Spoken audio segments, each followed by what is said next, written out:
Hablar del santuario es hablar de un tema grande, un tema muy amplio, pero también un tema que nos da esperanza. La lección de esta semana, la octava lección, precisamente nos recuerda la importancia de este tema. Estamos hablando de la lección 8, luz desde el santuario. De este estudio ya publiqué el día de ayer un bosquejo que resume las ideas principales. Lo que vamos a ver ahora son algunas reflexiones, algunos puntos que o espero, nos lleven a meditar y de esa manera nosotros podamos tener un poco más de comprensión y al mismo tiempo de aplicación de este tema tan importante, tan trascendental, no solo para nosotros como iglesia, sino también para el mundo. Vamos a hacer una corta oración pidiendo la dirección, la luz del Espíritu Santo para abordar este tema. Vamos a orar. Te damos gracias, Señor bendito, por tener esta oportunidad de reunirnos, de encontrarnos a través del Internet y así poder estudiar, Señor, este tema. El tiempo es corto para hacerlo, pero permítenos comprender las ideas puntuales de este estudio. Danos tu sabiduría. Te suplico en el nombre de Cristo Jesús. Amén, Señor.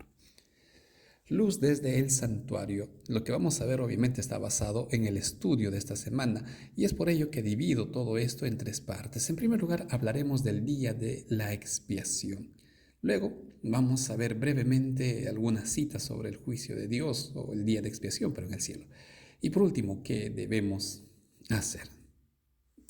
Todo esto tomando en consideración citas del espíritu de profecía. Comencemos hablando del día de expiación. Vamos a recordar brevemente lo que se hacía en el pueblo de Israel en el santuario terrenal. Patriarcas y Profetas dice esto: el día de expiación, el sumo sacerdote, llevando una ofrenda para la congregación, entraba en el lugar santísimo con la sangre de dicha ofrenda, es decir, del macho cabrío que fue sacrificado. Eran dos, recuerden. En esa forma, los requerimientos de la ley que exigían la vida del pecador quedaban satisfechos. Entonces, en su carácter de mediador, el sacerdote tomaba los pecados sobre sí, salía del santuario llevando esa carga, la culpa de Israel, y a la puerta del tabernáculo ponía las manos sobre la cabeza del macho cabrío, símbolo de Azazel, que no había sido sacrificado. Confesaba sobre él todas las iniquidades de Israel, sus rebeliones, sus pecados. Luego el macho cabrío era llevado o llevaba todos estos pecados y era conducido al desierto. Se consideraba entonces que con él se alejaba para siempre del pueblo. Esto, obviamente, es lo que Dios instruyó a Israel para que hicieran. Esto está en el libro de Levítico. Por eso termina diciendo esta cita: tal era el servicio verificado como bosquejo y sombra de las cosas celestiales. Pablo dice esto en Hebreos 8. Todo lo que se hacía en el santuario terrenal era una sombra de lo que se haría en el celestial. Esto incluye el día de expiación. El macho cabrío, para Azazel, como dice la Biblia, que era llevado al desierto, estaba simbolizando a Satanás y los 1000 años que él quedaría encadenado en esta tierra, una tierra desértica, una tierra donde ya no tiene a quién tentar. Ahí él prácticamente se haría responsable de las iniquidades, del sufrimiento, de todo lo que él hizo. Esto no es expiar, esto no es hacer de Satanás un ser que expía los pecados. Simplemente está asumiendo su responsabilidad, tal como era prefigurado en el macho cabrío que era llevado al desierto. Esto es lo que se hacía una vez al año en el santuario terrenal. Es por ello que en el santuario celestial también se hace lo mismo, pero de eso vamos a hablar a continuación. Continuando con este punto del día de expiación, dice el mismo libro: de este modo, en el servicio del tabernáculo y en el del templo que posteriormente ocupó su lugar, se enseñaba diariamente al pueblo las grandes verdades relativas a la muerte y al ministerio de Cristo. O esto se supone, porque El pueblo debería de esperar a través de todos estos símbolos y de todos esos años. Ellos deberían de entender, o debieron de entender que el Mesías estaba simbolizado en los corderos que eran sacrificados. Cuando Cristo vino, tristemente, la gran mayoría ya no quería ese Mesías. Querían otro Mesías. Y solo algunos comprendieron quién era Cristo. Es por esto que el estudio del santuario para el pueblo de Israel era importante y también lo es para nosotros. También debería ser para nosotros. Una vez al año, continuamos leyendo, sus pensamientos eran llevados hacia los acontecimientos finales de la gran controversia. La gran controversia entre Cristo y Satanás, y hacia la purificación final del universo, que lo limpiará de pecados y de los pecadores. Recordemos que el plan de salvación no se cerró, vamos a decirlo así, cuando Cristo murió en la cruz. Quedó garantizado. El pago por el pecado quedó asegurado y con su resurrección la salvación es para todos, es segura. Pero el proceso continuaba, por eso el sumo sacerdote no solo esperaba que venga la ofrenda, mataban al pobre cordero y decían, bueno, se acabó aquí, tú puedes irte en paz y nosotros nos quedamos a limpiar todo esto. No, había todo un proceso, había todo un ritual. Y no terminaba cuando el sacerdote llevaba las partes de la sangre al lugar santo. El proceso del santuario terminaba el día de expiación, cuando el sumo sacerdote ingresaba al lugar santísimo y se cerraba ese ciclo. Todo esto, ya lo hemos leído, era un bosquejo de lo que posteriormente se haría en el santuario celestial. Entonces, el día de expiación, queridos amigos, era el día cuando el Señor limpiaba, purificaba todo pecado y también al pecador, lamentablemente. No es que limpiaba al pecador contra su voluntad, sino que al limpiar el pecado, los pecadores también quedaban fuera. Levítico decía, y esto estaba en la lección, que aquellos que no participaban del día de expiación eran separados del pueblo. ¿Por qué no quisieron? De eso hablaremos más adelante. Pero el Señor hacía esa limpieza de su pueblo. Esto es lo que ocurrió en lugar del regreso de Cristo en 1844. Hubo un chasco porque ellos esperaban que volviera Cristo, pero Cristo no volvió. Pero sí comenzó esta obra de expiación o de purificación. Esto es lo que a continuación vamos a comentar y vamos a ahondar un poco más en este punto, el juicio de Dios. Recordemos que este comentario, este estudio que estamos llevando está basado en la lección que venimos estudiando esta semana. Miren, hay algo que constantemente repito, el tiempo que tenemos, una semana y unos 45 minutos cada sábado para resumir este estudio no es suficiente. Con esto, lo que quiero decirles es que sigamos estudiando, particularmente, continuemos hablando de este tema. Y por otro lado, no todas las preguntas van a quedar respondidas, no, el tiempo no alcanza.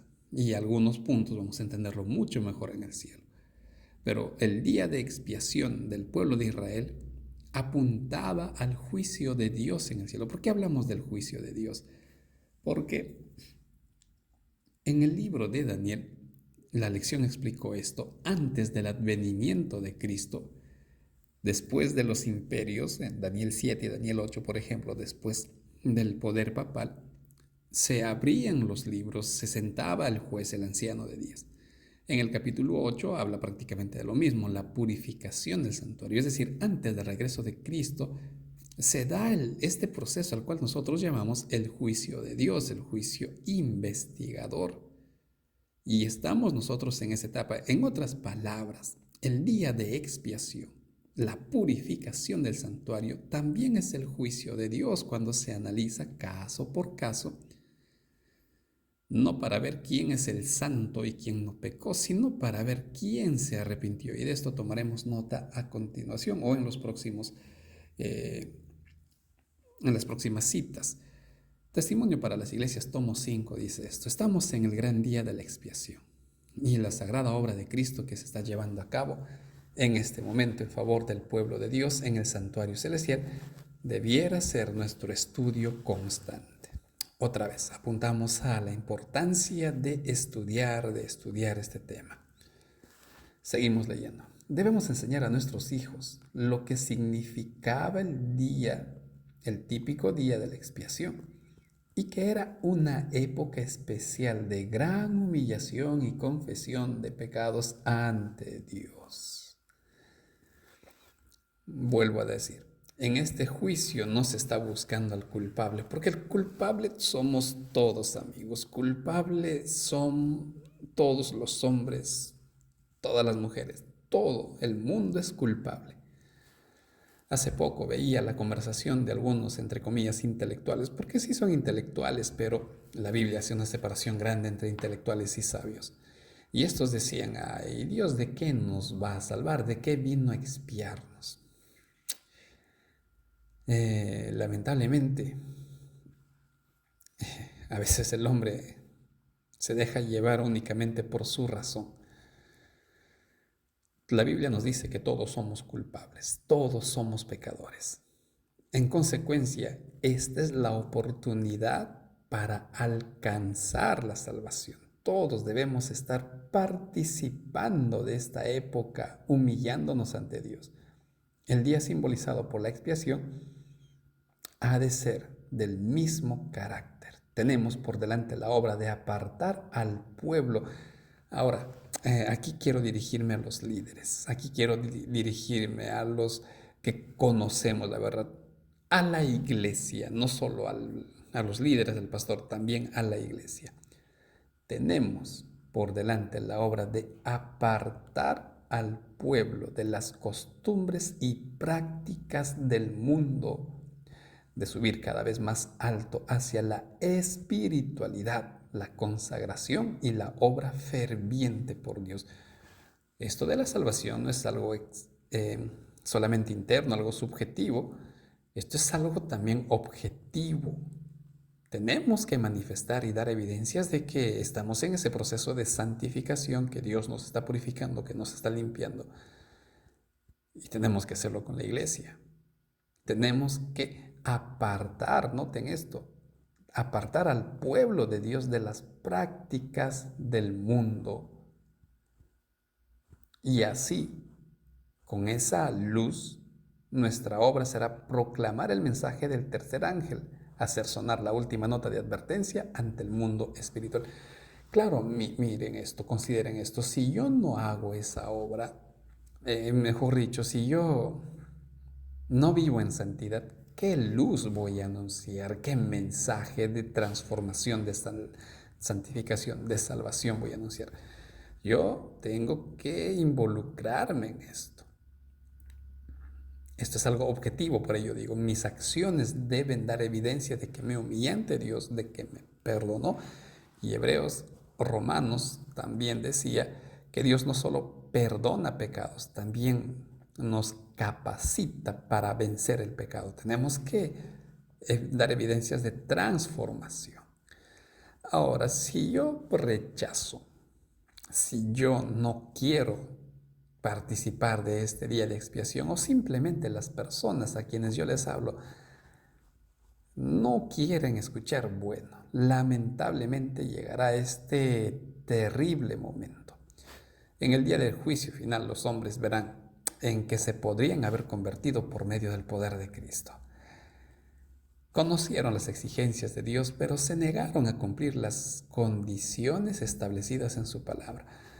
Una cosa es creer en Dios y otra cosa es creer en Dios y que sea mi Dios. Yo puedo creer en Dios, pero no es el Dios de mi vida, no es el Dios de mis pensamientos, no es el Dios de mi familia, no es el Dios de mis hábitos. Pero sí creo en Dios y quiero creer en Dios a mi manera y quiero que Dios me salve a mi manera. Las cosas no funcionan así, queridos amigos. Si yo me niego a cumplir las condiciones que Dios establece en su palabra, en todo caso, yo no tengo por qué hacerme esperanzas de que el Señor me va a salvar.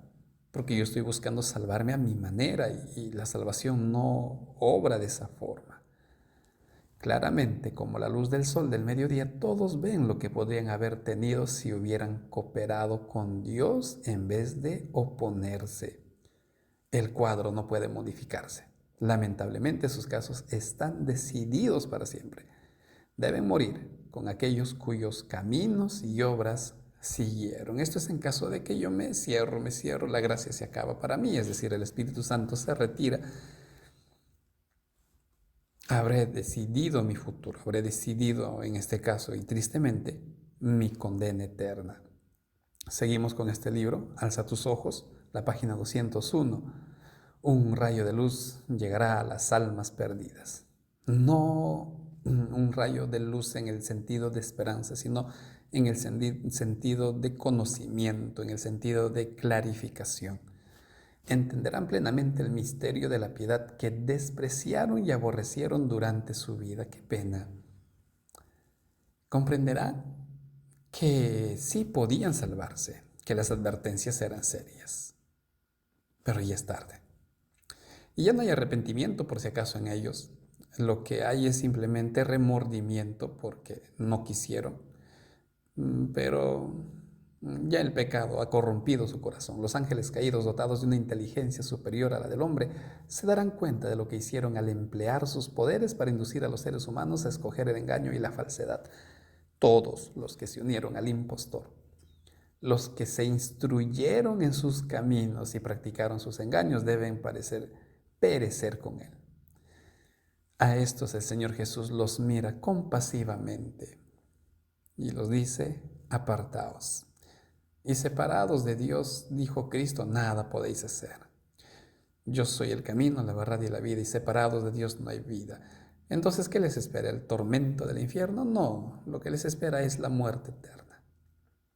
Esa será la terrible condena. El tormento eterno no es bíblico. Lo que la Biblia enseña es la destrucción eterna, el fuego que los consumirá por siempre.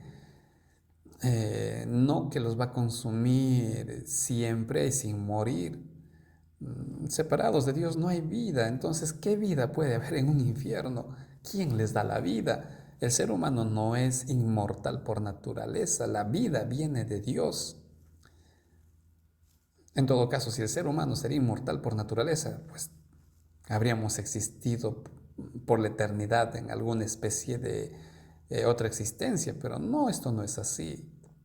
Dios creó al hombre para que sea inmortal siempre en cuando esté ligado a él. Pero los pecadores, incluyendo a los ángeles y Satanás, los ángeles caídos, que se separan de Dios, también van a tener que perecer, porque la vida únicamente la da Dios y el único inmortal es Dios. Por lo tanto, la condena para quienes rechazaron es la muerte eterna.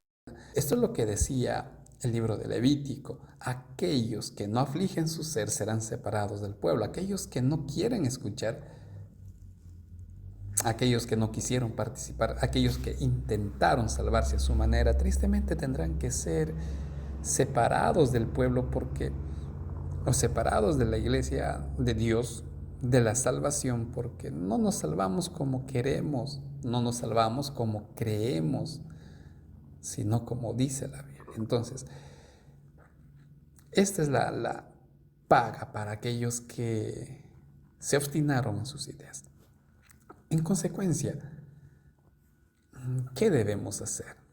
Si ahora nuestro Señor está en el cielo, si este es el momento del juicio investigador, si ahora se está viendo el caso de todas las personas, ¿qué tengo que hacer? Tomemos atención a estas citas. Exaltad a Jesús, página 303. Actualmente nos encontramos en el atrio exterior, así como el pueblo de Israel en el día de expiación estaba esperando que el sumo sacerdote saliera del santuario. Y con la buena noticia, vuestros pecados han sido perdonados. Nosotros también estamos en el atrio exterior aguardando la bendita esperanza de la aparición gloriosa de nuestro Salvador y Señor Jesucristo. Afuera ya no se ofrecen sacrificio algunos, porque el gran sumo sacerdote está llevando a cabo su obra en el lugar santísimo, con que ofrenda con su propia muerte, su propia sangre.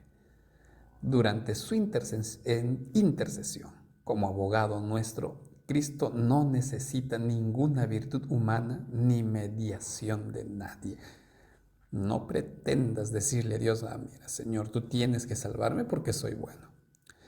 Mira, Señor, tú tienes que perdonarme, o yo merezco la salvación porque hago buenas obras. No pretendas hacer eso. Dios no necesita ninguna virtud humana.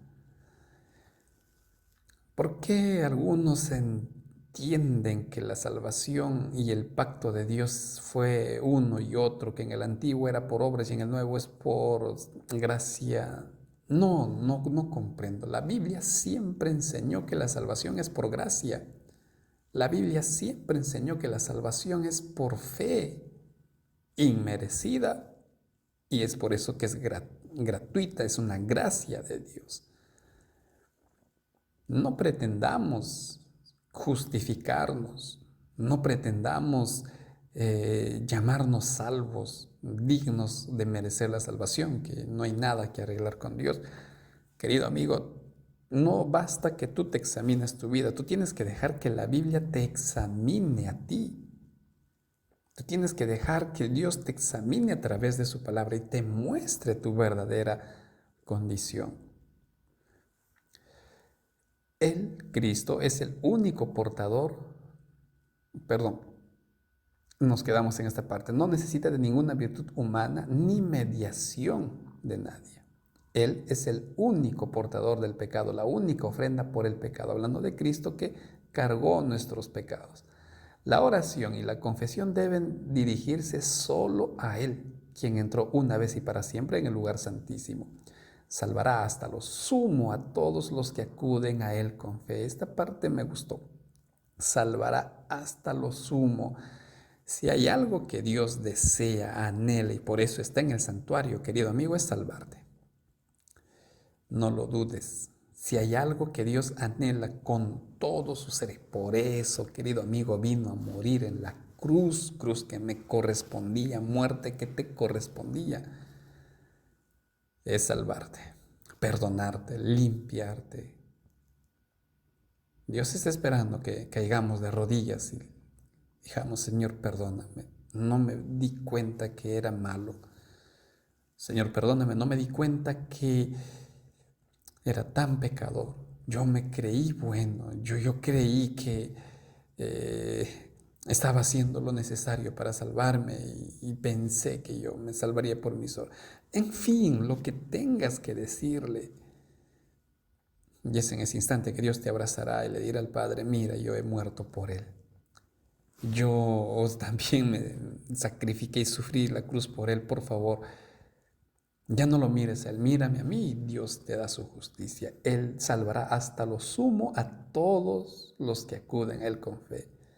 Él vive constantemente para interceder por nosotros. Qué bonita es esta parte, Él está con ello.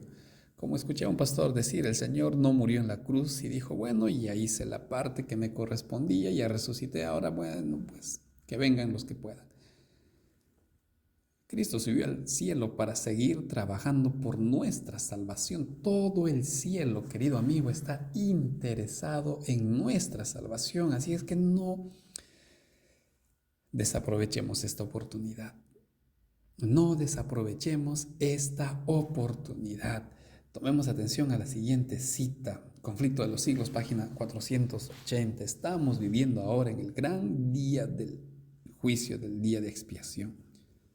Cuando en el servicio típico el sumo sacerdote hacía la expiación por Israel, todos debían afligir sus almas por medio del arrepentimiento de sus pecados y la humillación ante el Señor. Todos. Por eso en una cita anterior también leímos que es nuestro deber, es nuestra responsabilidad hacer sonar esta advertencia.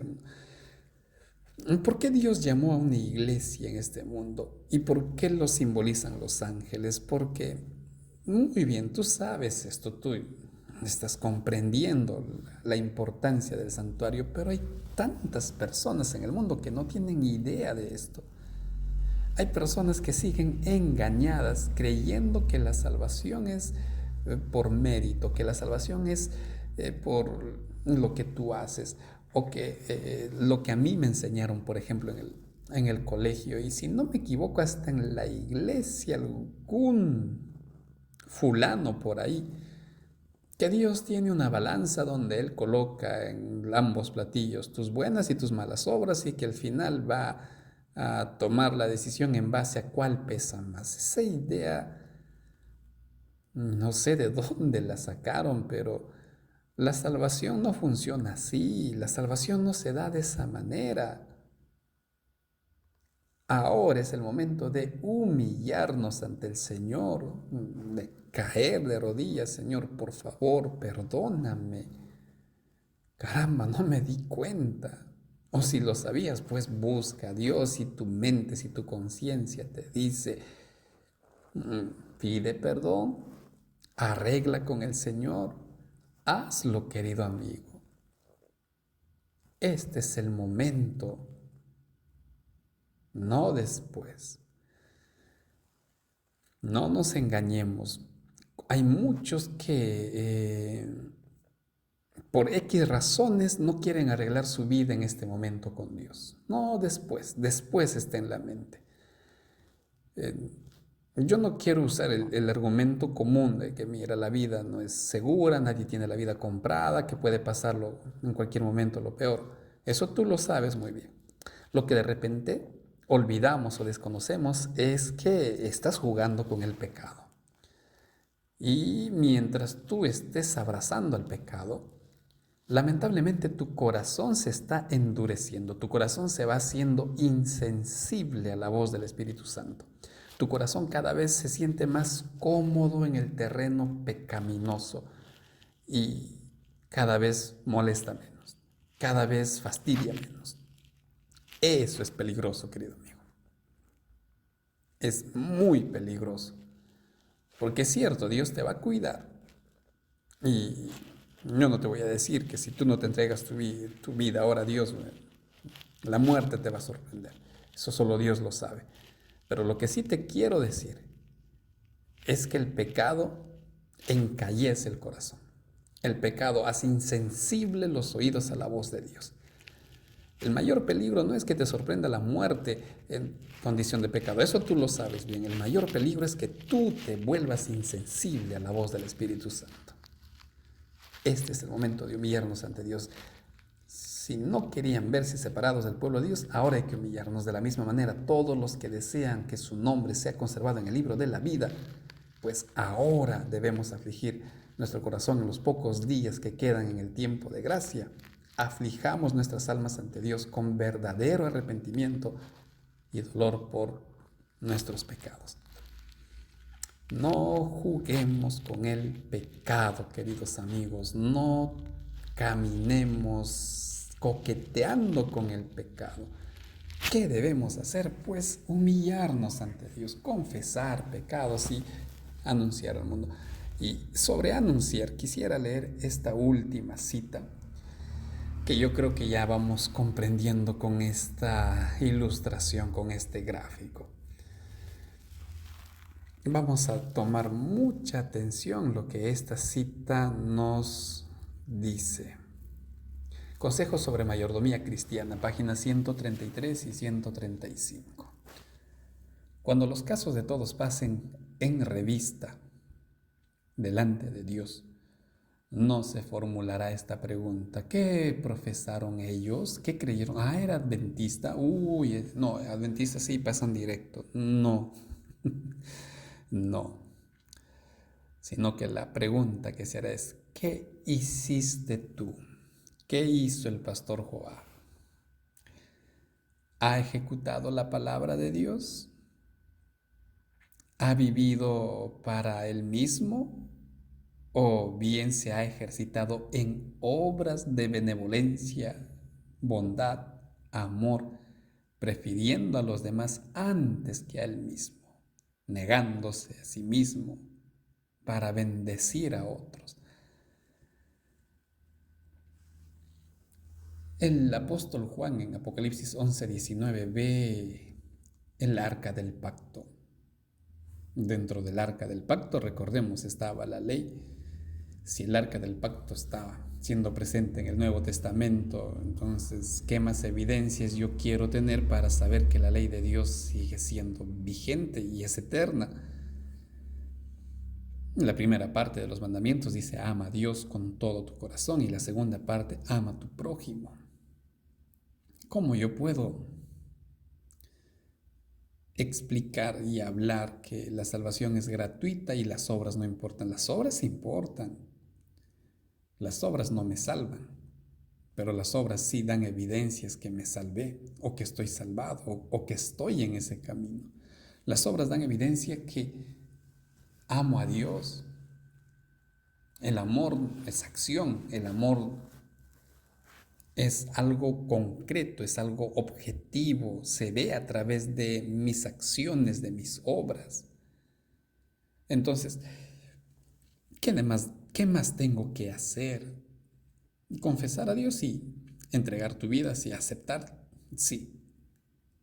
Pero no olvides que tus obras evidencian tu fe. Eso es lo que dice Santiago, muéstrame tu fe, yo te voy a mostrar mi fe y también las obras como resultado de mi fe. ¿Cómo yo puedo hablar al mundo de un Dios de amor si yo no llevo amor? ¿Qué espero? Que Dios me perdonó, que Dios me salvó, que Dios me rescató, y yo no rescato a otros. Yo tengo que ser un cristiano íntegro en fe y en acción. La acción como resultado de mi fe, no al revés. Si el registro dice, muestra que esta es mi vida, una vida de amor, que sus caracteres están señalados por la ternura, la abnegación y la benevolencia, recibirá la bendita seguridad y la bendición de Cristo. Bien hecho, siervo bueno y fiel. Venid bendito de mi Padre, heredad el reino preparado para vosotros desde la fundación del mundo. Esto no es salvación por obras. No, para nada. Esto es salvación que testifica mis obras. Queridos amigos, tengo que humillarme ante Dios, sí. Tengo que confesar mis pecados, por supuesto. Pero no olvides que también es importante el llevar amor. Llevar amor, mostrar amor, vivir en amor, es una evidencia de que Dios está sanando tu corazón, que Dios está restaurando su imagen en ti, que Dios está santificando tu vida. Así es que, mi querido amigo, ¿qué más debo hacer? Amar a tu prójimo. Y recuerda, amar es acción. Predícales del santuario, pero predícales con obras. Predícales del santuario, pero predícales con acciones.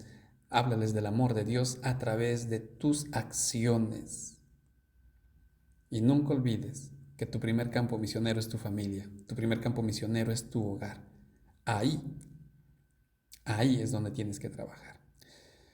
Queridos amigos, con esto vamos a terminar este breve video, este breve material sobre reflexiones en base a la lección que hemos estudiado.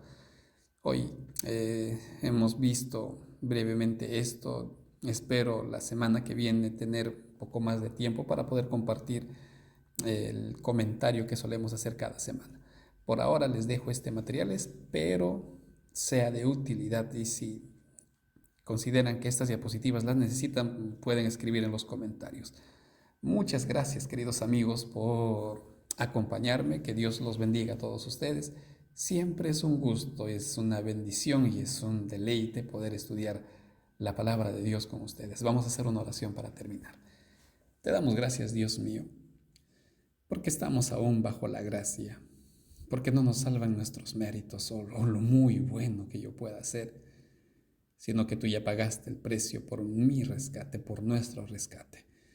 Ayúdanos a aceptar, ayúdanos a humillarnos, a entregarte nuestra vida y también, bendito Dios, a llevar amor a otras personas. Bendice a tu iglesia, bendice a tus hijos, que este material sea bendición para tu pueblo Y si lo permites, Dios mío, la próxima semana, ayúdanos a encontrarnos para seguir estudiando tu palabra.